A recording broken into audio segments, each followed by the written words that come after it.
Yo les bros et bienvenue sur la chaîne Spatule Bro et on se retrouve aujourd'hui pour notre petite review hebdomadaire, j'ai envie de dire l'avant-dernière petite review hebdomadaire de The Book of Boba Fett, et force est de constater que jusqu'à maintenant c'était pas vraiment glorieux, mais il se trouve, je dois bien reconnaître que cet épisode était plutôt satisfaisant, c'était un bon épisode, ça pourrait même être un très bon épisode, sauf que le problème c'est que c'est un bon épisode d'une autre série, encore une fois.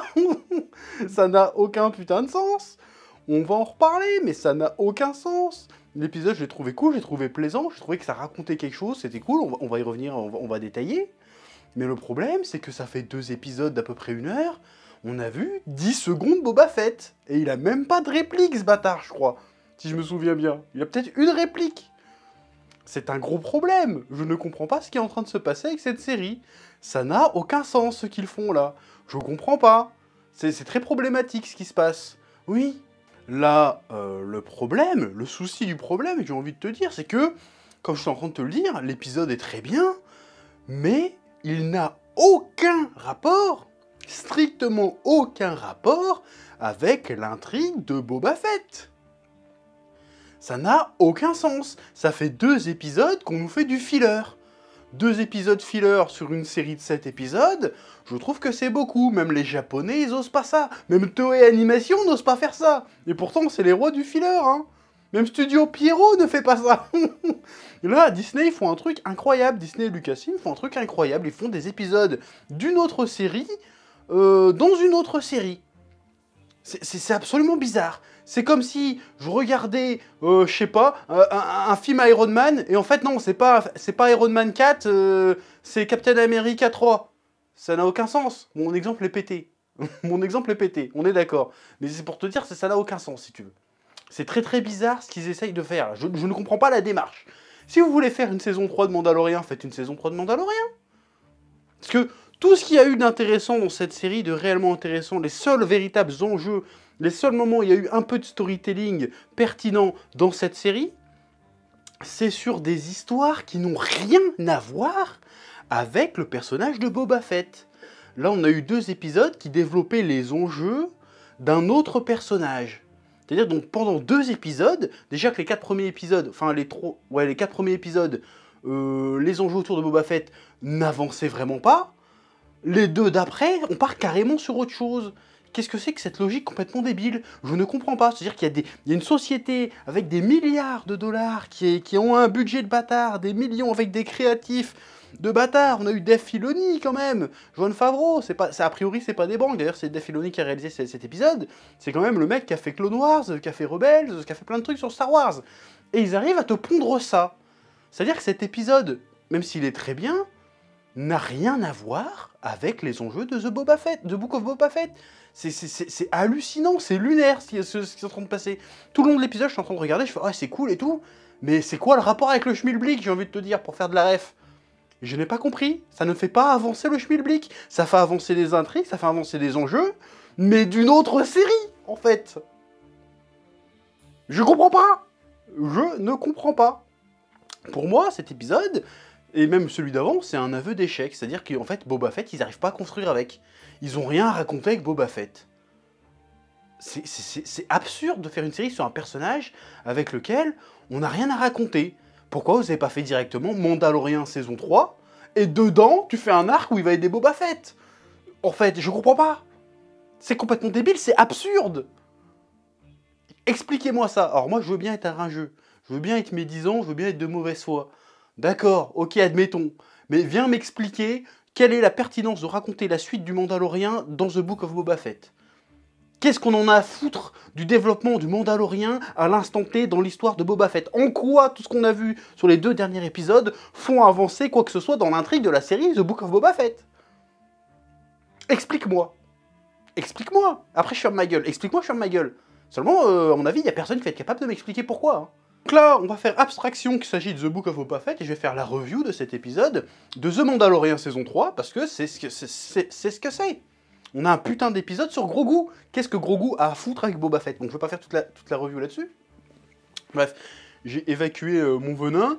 Maintenant, je vais dire qu'est-ce que j'ai aimé. Ben justement, j'ai aimé que là, on avait un épisode avec des enjeux, qui racontait quelque chose. Bon, le rythme est toujours hyper lent, hein, ça change pas, mais on va dire que c'est un style, mais au moins l'histoire avance, ça raconte quelque chose. On a Jinjarin qui arrive sur la planète, je sais pas c'est quoi comme planète.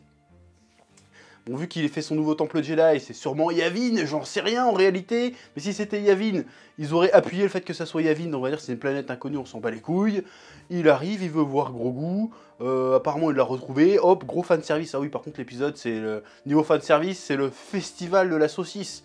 Je veux dire, il y a du fanservice à tous les étages, c'est n'importe quoi. Mais bref, on va y revenir après. Et là, première surprise, on voit Ahsoka Tano. Je suis, oh putain, qu'est-ce qu'elle fout là, cette connasse?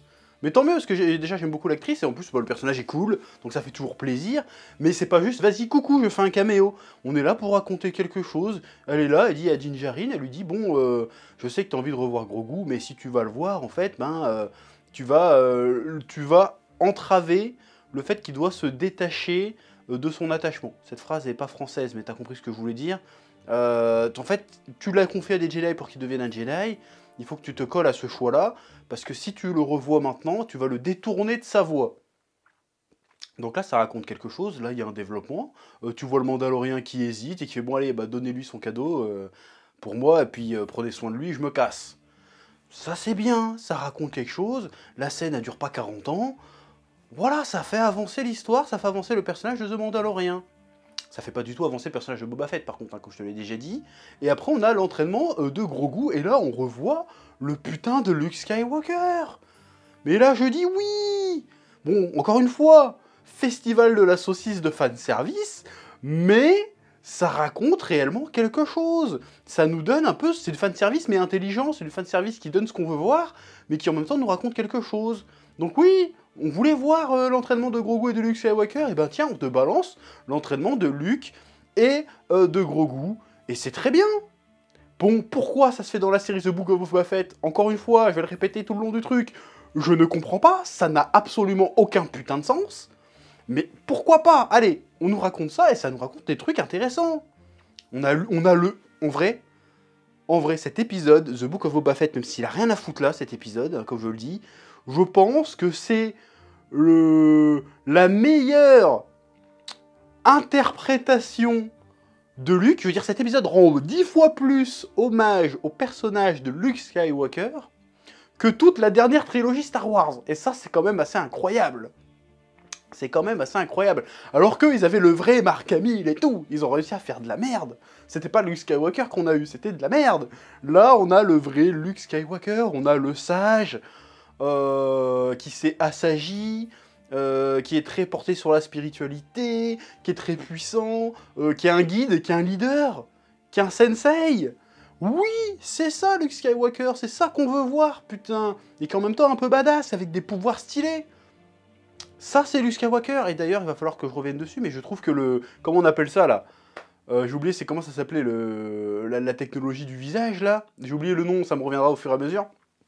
Je trouve que ça a été vachement amélioré depuis la fin de Mandalorian saison 2. Hein. Franchement, je suis resté comme ça, fixé. J'ai pas vu le truc déconner une seule fois. Pourtant, j'ai un écran 4K OLED. Et le truc, il faisait vraiment, mais alors vraiment, réaliste. Ah, tu m'aurais dit que c'était Mark Hamill, j'aurais dit ouais, c'est Mark Hamill. J'aurais pas été au courant que la technologie existait et que l'autre avait 70 piges, j'aurais fait ouais, c'est lui. Alors là, c'est très très bien fait, c'est bluffant, c'est presque flippant même. Là, tu te dis, bon, une série Luke Skywalker, c'est pas déconnant du tout, c'est possible, c'est faisable. En tout cas, elle était très très réussie, et on a l'entraînement de Grogu. Voilà, bon, pareil, encore une fois, festival de la saucisse en termes de fanservice, on voit les clins d'œil, il y a lui qui dit à Grogu, n'essaye pas, fais-le, hein, comme lui disait Yoda sur Dagobah. Tu vois Luke qui court dans la forêt et qui fait des bonds et des cabrioles avec Grogu, comme il faisait avec Yoda sur Dagobah aussi. Voilà, c'est plutôt stylé, ça fait plaisir, c'est du fanservice facile, hyper facile, mais qui fait plaisir, et encore une fois, qui sert un récit, qui sert un propos. Et ça, c'est ça que j'aime bien. L'épisode d'avant, ça servait rien du tout. C'était juste, hey, regarde, c'est un Naboo Starfighter. Ah, on s'en bat les couilles, raconte quelque chose. Montre pas juste, fais pas juste du Star Wars porn. Raconte un truc avec. Là, ça raconte un truc avec. J'ai vraiment bien aimé le développement de Grogu, qui commence à faire des cabrioles, à utiliser la force. Stylé. Bon, il y a juste un passage que j'ai pas trop compris. Alors, en fait, j'ai compris, mais je vais t'expliquer. C'est le passage où Luke Skywalker, il dit à Grogu, est-ce que tu te souviens d'où tu viens? Et est-ce que ça t'intéresse que je t'aide à te souvenir? Et il lui touche la tête, et puis là, avec la force, il ravive ses souvenirs, et puis là, on a un souvenir de l'attaque du temple Jedi de Coruscant, donc de l'ordre 66. On revoit les clones de la République méga stylés. Mais après, le flashback s'arrête là, et on part sur une autre scène complètement. C'est très très bizarre, il n'y a pas un débriefing avec Luke Skywalker qui fait «Oh, ça s'est passé comme ça t'a traumatisé, qu'est-ce qui se passe?» On pensait qu'ils allaient discuter de ça, et en fait non, t'as juste le petit moment flashback un peu fanservice, et rien derrière. Là, c'était un petit peu dommage, mais à part ça, le passage entraînement de Luke Skywalker Grogu, même si le rythme est hyper lent comme d'habitude, j'ai trouvé ça vachement intéressant à voir. Parce que c'est un peu tout ce qu'on s'est fantasmé depuis des années sur ce que devenait Luke Skywalker. C'est-à-dire qu'il devenait un sensei, et depuis qu'on sait que Grogu existe, on a dit putain, il faut que Luke Skywalker l'entraîne. Et là, on le voit, c'est bien fait, c'est intéressant. Grogu commence à faire des cabrioles à la Yoda, et puis à la fin de l'épisode, je trouve que c'est super bien fait. À la fin de l'épisode, Luke Skywalker, il fait bon, là t'as l'armure du Mandalorien, là t'as le sabre laser de Yoda, hyper fan service. Là intérieurement j'étais là, oh truc de fou. Et il fait bon, tu choisis, soit tu deviens Mandalorien, soit tu deviens un Jedi. Voilà. Ça c'est la sagesse de Jedi, c'est la sagesse de Luke Skywalker, et on a un vrai développement pour Grogu, autre le fait d'être juste mignon. Il doit faire des choix, il doit prendre ses responsabilités, il doit se développer, il doit s'entraîner. C'est super intéressant. Ça, c'est un bon épisode, ça. Ça, c'est un bon épisode. Mais c'est un bon épisode de Mandalorian. C'est pas un bon épisode de The Book of Boba Fett, encore une fois. Donc je vais continuer à rager dessus. Mais évidemment, mais bien sûr, en fait. Oui. Bon, aussi, il y a le gros moment fangasme, on va dire. Et quand j'ai vu ça, je fais, oh, les fans de Star Wars, ils vont se pignoler sur ce plan. C'est quand il y a la rencontre, enfin, la rencontre a eu lieu hors champ, apparemment, mais on a la première scène d'Ashoka Tano avec Luke Skywalker, et c'est en live action, s'il vous plaît. Que demande le peuple? Bon, à part une bonne histoire, une bonne réalisation et des trucs intéressants, voilà, je dis oui. Franchement, ça n'aurait pas été dans The Book of Boba Fett, je me serais levé, j'aurais applaudi, j'aurais fait, oh putain, c'est génial. J'aurais dit, putain, c'est génial. Mais quand j'ai vu la scène, je me suis dit, putain, c'est génial, mais qu'est-ce que ça fout là, bordel? Qu'est-ce que ça fout là? Ça aurait dû être l'épisode d'ouverture de Mandalorian saison 3, en fait, un truc comme ça. J'ai pas compris. Mais ça fait très plaisir de voir Ashoka Tano et Luke Skywalker qui se connaissent. Maintenant, on sait que c'est canon. Elle lui parle vite fait de son père et tout. Je dis, ouais, mais continuez à construire là-dessus, au lieu de nous faire chier avec Boba Fett qui ouvre un centre aéré. On s'en bat les couilles, en fait. Continuez là-dessus. Racontez-nous ça. Mais je pense que vous vous êtes rendu compte, c'est ça qui est bizarre en fait. Parce qu'ils ont dû se rendre compte, ils ont écrit les 4 premiers épisodes de Boba Fett, ils se sont dit, c'est de la merde, viens on se fait chier. Viens on raconte Mandalorian plutôt, tu vois. Mais pourquoi vous avez pas juste pas fait la série et fait Mandalorian? Je ne comprends toujours pas. Je sais que je suis chiant, je me répète, mais je comprends pas ce que c'est cet épisode qui est très bien fout dans une série aussi merdique. Ça n'a aucun putain de sens et je n'arrive pas à comprendre la démarche. Je ne piche pas. Et ensuite, on a tout ça. Et entre-temps, on rattache avec The Book of Boba Fett, c'est-à-dire qu'on voit Boba Fett 10 secondes devant un hologramme qui dit rien, il me semble, ou alors il dit une phrase ou deux, mais on s'en bat les couilles. Et il y a Mando qui arrive, il fait « Oui, d'accord, je vais vous aider, vous avez besoin de bras, bah allez, je vais chercher un mec. » Il repart, et on reçoit le Mandalorian, en fait. Donc c'est un épisode de Mandalorian, très clairement. Et il retourne voir Cobb Vance, qui était le shérif... non, le marshal d'une autre ville de Mos Eisley, une toute petite ville de Mos Eisley, j'ai oublié le nom, Mos Asba, un truc comme ça, je crois que c'est ça. Et c'était lui qui avait récupéré l'armure de Boba Fett dans Mandalorian saison 2, si tu t'en souviens. Et il va le voir, il fait bon allez, tu vas te battre avec nous, sinon ils vont virer de l'épice, ils vont dealer de l'épice dans ta région, et puis après il y a Paul Atreides qui va revenir la prendre et il va foutre la merde. Là je fais un parallèle avec Dune, parce que voilà, je fais genre je suis un geek, tu vois, on s'en bat des couilles. Et il fait ouais, non, et puis là après... juste après, alors le timing est incroyable, tu vois un mec avec un chapeau de cow-boy dans le désert, et là je fais oh les bâtards. Là j'ai lâché un oh les bâtards, ils ont osé. Les bâtards ils ont osé. Ils nous ont mis du Cad Bane. Ils nous ont mis du Cad Bane. Je dis oh j'y croyais pas trop, il y avait des rumeurs que j'en avais déjà parlé. Et là, Cad Bane qui arrive, j'étais pas prêt. Parce que alors je suis pas un expert en Clone Wars tout ça, mais Cad Bane il est badass. Cad Bane il peut se taper contre 2 Jedi, y a pas de problème. Cad Bane c'est... T'as Boba Fett, c'est l'ultime badass, mais avant Boba Fett, t'as Cad Bane quand même. Voilà, si tu veux, si on fait un parallèle DC Comics, on va dire que Boba Fett c'est Batman, Cad Bane c'est Deathstroke. Donc les deux, il y a match normalement. Bon là, le Boba Fett il fait pitié sa race, mais là, le Cad Bane il a l'air bien badass. C'est la première fois qu'on le voit en live action aussi. C'est une création de Dave Filoni aussi, je pense, ce personnage, il me semble. Très stylé, le maquillage. J'avais peur que le maquillage fasse un peu Power Rangers. Mais en fait, non. En plus, apparemment, si j'ai bien compris, ils ont pris l'acteur qui fait la voix du personnage. Ils avaient déjà fait ça avec Katee Sackhoff, qui fait... Je crois que c'est ça son... Katee Sackhoff, qui était dans Battlestar Galactica, qui faisait la voix de Bo-Katan dans Clone Wars, qui a incarné physiquement Bo-Katan dans Mandalorian saison 2. Donc ça c'est plutôt cool, c'est un bon clin d'œil en fan, et en plus ça marche. Juste sa voix est très différente que dans Clone Wars. Je sais qu'il apparaît dans The Bad Batch, mais j'ai pas vu The Bad Batch. Il a une voix un peu synthétiseur normalement, et là il a une voix qui a l'air tout à fait normale. En tout cas, elle est très stylée sa voix, le costume est stylé, et puis direct il arrive, il est 10 fois plus badass que Boba Fett. Le gars il apparaît 2 minutes, et il m'a foutu la chiasse. J'ai fait, oh lui il fait peur, lui il fait mal. Lui il défonce 2 mecs en 2 secondes, l'autre il fait en mode cowboy. Comment ça se fait que Boba Fett, à aucun moment dans la série, dans sa propre série, n'a été aussi badass que ça? Et encore une fois, on nous dit, on nous présente le vilain de la série à l'avant-dernier épisode. Dans un épisode où on n'a quasiment pas parlé de ça. C'est hyper chelou cette série, je comprends pas la démarche. Ça n'a aucun sens.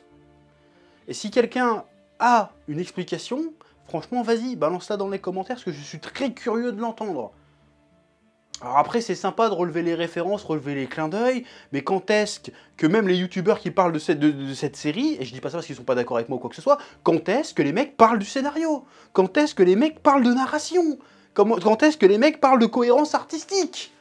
Jamais! Jamais! Déjà, moi là-bas, je viens du manga de l'animation, c'est déjà le même bordel, et là, c'est pareil! Bordel, vous parlez pas des choses qui comptent. Et les choses qui comptent, c'est ça. Et là, jusque-là, ça tient pas debout. Cette série n'a aucun sens, je ne comprends pas.